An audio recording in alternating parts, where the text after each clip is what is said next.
Some things are in our control. Some things are not. Learning to distinguish between them is the work of discipline. This is Umbral Audio, the Enchiridion by Epictetus, the final chapters of 46 through 53. Listen carefully. Let the instruction remain intact. Never call yourself a philosopher, nor talk a great deal among the unlearned about theorems, but act conformably to them. Thus at entertainment, don't talk how persons ought to eat, but eat as you ought. For remember that in this manner, Socrates also universally avoided all ostentation. And when persons came to him and desired to be recommended by him to philosophers, he took and recommended them. So well did he bear being overlooked. So that if ever any talk should happen among the unlearned concerning philosophic theorems, be you, for the most part, silent. For there is great danger in immediately throwing out what you have not digested. And if anyone tells you that you know nothing, and you are not nettled at it, then you may be sure that you have begun your business. For sheep don't throw up the grass to show the shepherds how much they have eaten, but inwardly, digesting their food, they outwardly produce wool and milk. Thus, therefore, do you likewise not show theorems to the unlearned, but the actions produced by them after they have been digested.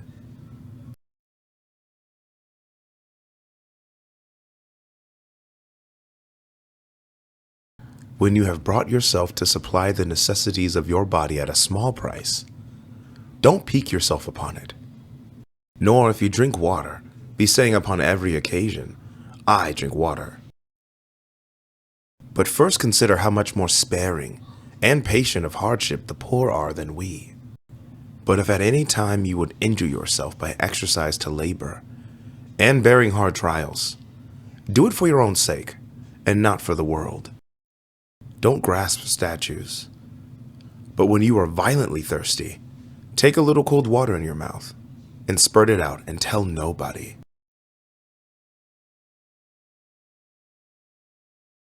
The condition and characteristic of a vulgar person is that he never expects either benefit or hurt from himself, but from externals.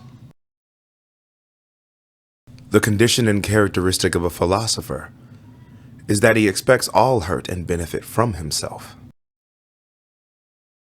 The marks of a proficient are that he censures no one, praises no one, blames no one, accuses no one, says nothing concerning himself as being anybody, or knowing anything. When he is, in any instance, hindered or restrained, he accuses himself, and if he is praised, he secretly laughs at the person who praises him. And if he is censored, he makes no defense. But he goes about with the caution of sick or injured people, dreading to move anything that is set right, before it is perfectly fixed. He suppresses all desire in himself. He transfers his aversion to those things only which thwart the proper use of our own faculty of choice. The exertion of his active powers towards anything is very gentle. If he appears stupid or ignorant, he does not care, and in a word, he watches himself as an enemy and one in ambush.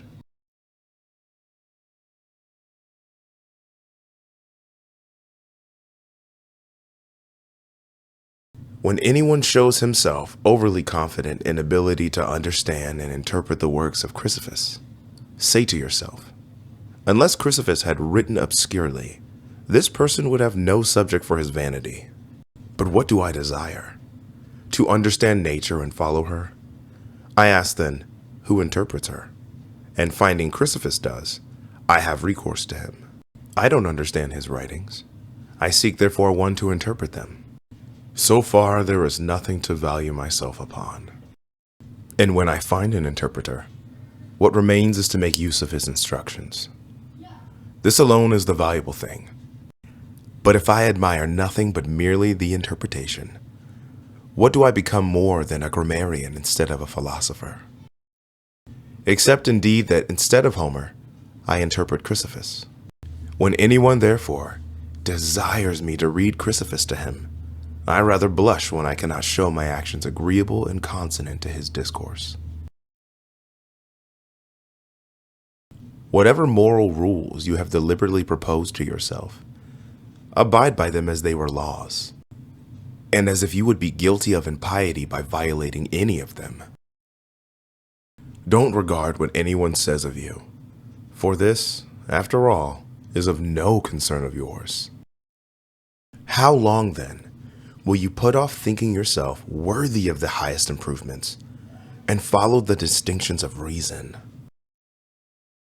You have received the philosophical theorems, with which you ought to be familiar, and you have been familiar with them. What other master, then, do you wait for to throw upon the delay of reforming yourself? You are no longer a boy, but a grown man. If, therefore, you will be negligent and slothful, and always add procrastination to procrastination, purpose to purpose, and fix day after day in which you will attend to yourself, you will insensibly continue without proficiency, and living and dying persevere in being one of the vulgar. This instant, then, think yourself worthy of living as a man, grown up and proficient. Let whatever appears to be the best be to you an inviolable law.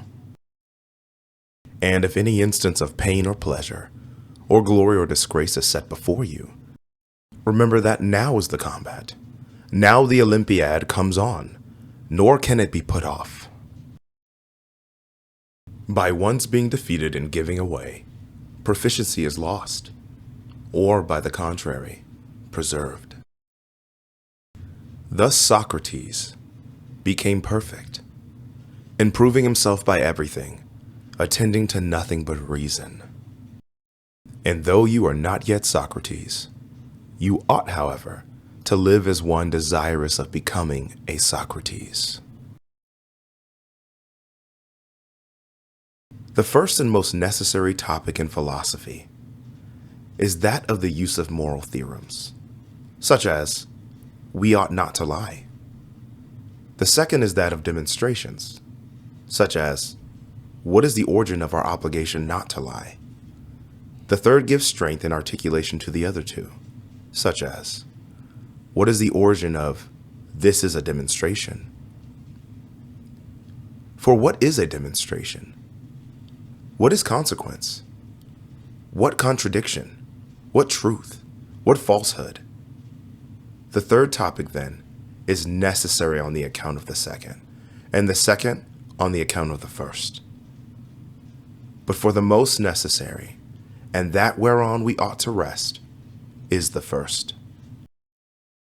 But we act just on the contrary. For we spend all our time on the third topic, and employ all our diligence about that, and entirely neglect the first. Therefore, at the same time that we lie, we are immediately prepared to show how it is demonstrated that lying is not right. Upon all occasions, we ought to have these maxims ready at hand. Conduct me, Jove, and you, O Destiny, wherever your decrees have fixed my station. Cleanthes. I follow cheerfully, and did I not? Wicked and wretched I must follow still. Whoever yields properly to fate is deemed wise among men, and knows the laws of heaven. Euripides. Fragments 965. And this third. O Crito, if it thus pleases the gods, thus let it be. Antaeus and Meletus may kill me indeed, but hurt me they cannot. Plato's Crito and Apology. The Enchiridion is complete. What is within your control remains within your control. You have been listening to The Enchiridion by Epictetus, read verbatim from the public domain translation by Elizabeth Carter. This is Umbral Wolf Audio.